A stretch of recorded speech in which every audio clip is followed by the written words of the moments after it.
who else is going to open Bitcoin ETFs, and how much more institutional money is going to go into it? So in, the Bitcoin spot ETF market, the fees, it's a race to zero. So unless you have a user base, you have investors ready to go and to invest capital, I personally don't see it being a viable business model for someone to open a Bitcoin spot ETF that doesn't have capital ready to deploy into that market. So I don't see it being a case of 10 more ETFs coming out. I think it's more of a case of new liquidity coming into the market into those particular ETFs. We've now had the ETFs go live in Hong Kong.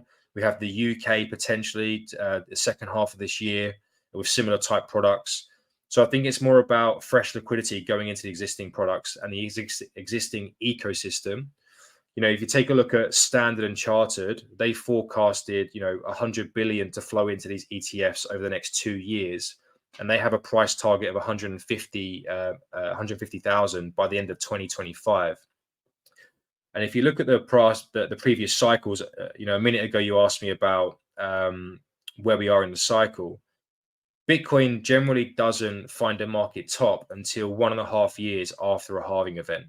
So that would indicate potentially mid to end 2025 for the next bull market cycle top.